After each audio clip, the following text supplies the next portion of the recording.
अब आप जमीन बेचने जाइएगा तो लिखाई लगेगा उस पर 10%। मजाल क्या पूरे भारत में जो खरीद के दिखा दे बिना पैसा खिलाए, उलाट पलाट देगा नमुआ। अरे आपका मार्कशीट में गलती कर देता है सब। 10 करोड़ का सपोज कीजिए कोई जमीन है 1 लाख की। कितने लाख की? 1 लाख की तो कोई जमीन नहीं होता है आजकल।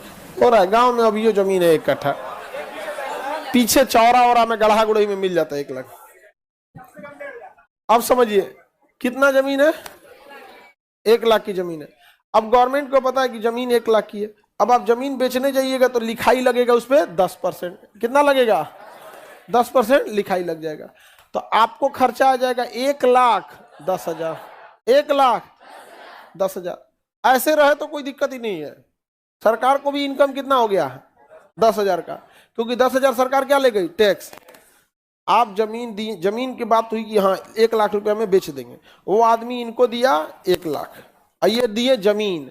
और लिखाने में जो कागज खरीदा गया ना स्टैम्प पेपर, वो कागज का तो कोई खास वैल्यू थोड़ी होती है। वहां पे कागजवा खरीदिएगा, वो सरकार लेके चली जाएगी।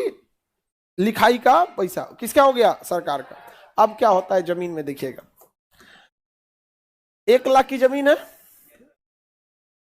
अभी क्या कहेगा? ये हो 10% तो लिखाई लग जाए, तो 10% मतलब 10,000। 10,000 तो लिखाई लग जाएगा। तो कहेगा हमको क्या मतलब है? तो जमीन है A की, अब बेचना है B को। कितना में बेचेगा? तो पैसा कौन देगा? B पैसा देगा।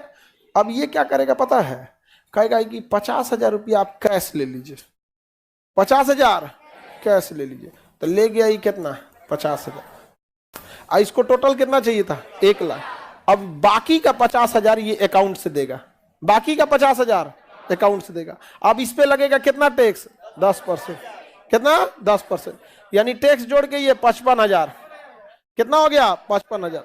बताइए इसको जमीन अभी भी कितना में मिला? 1 लाख में। कितना में बेच दिया? 1 लाख में। सरकार को पहले जो 10,000 टैक्स मिल रहा था, अभी कितना मिलेगा? कितना में? 5,000 में। समझ में आ गया? इसका भी फायदा कितना हो गया? 5,000। लिखैया बचा इसी का ना, लिखैया बचा इसी का। समझ में आ गया? तो 5,000 किसका गया? 5,000 सरकार का। किसका गया? सरकार। समझिए ध्यान से, ये इसे 1 लाख में जमीन खरीदता। अगर डायरेक्ट 1 लाख में खरीदता तो 1 लाख का 10% सरकार को देना पड़ता 10,000। लेकिन इसने क्या किया? कैश दे दिया 50,000 और अकाउंट से दिया 50,000। तो 50,000 पे 10% टैक्स लगे, 5,000 ना होगा। तो सरकार को गया 5, इसको बचा।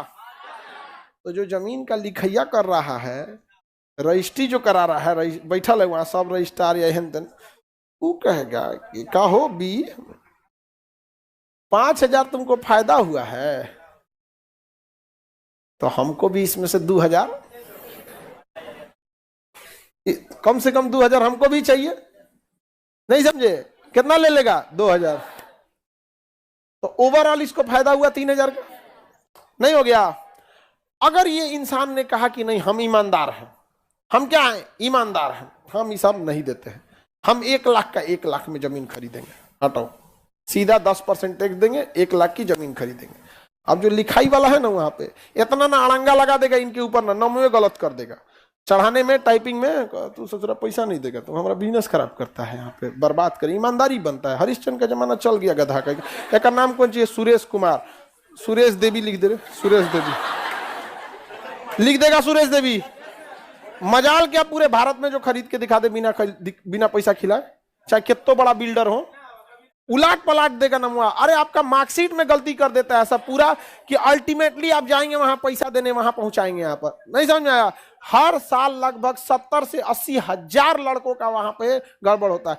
एक लड़के का अगर 5,000 खर्चा होता है सुधारने में, तो 70 से 80 हजार लड़कों का सोच लीजिए।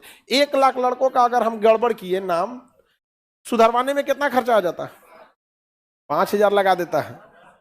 कितना लगा देता है? 5,000। अरे तुम 5,000 छोड़ो, 21,000 लगाता। 1 लाख लड़कों का अगर गड़बड़ हुआ सुधरवाने में, कितना लगा? 1,000। तो 1,000 में कितना जीरो? 3 जीरो जोड़ो।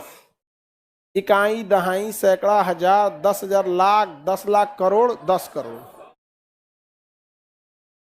10 करोड़ का केक कटेगा, सब में बटेगा।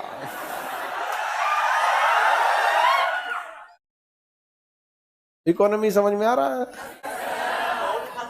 हाँ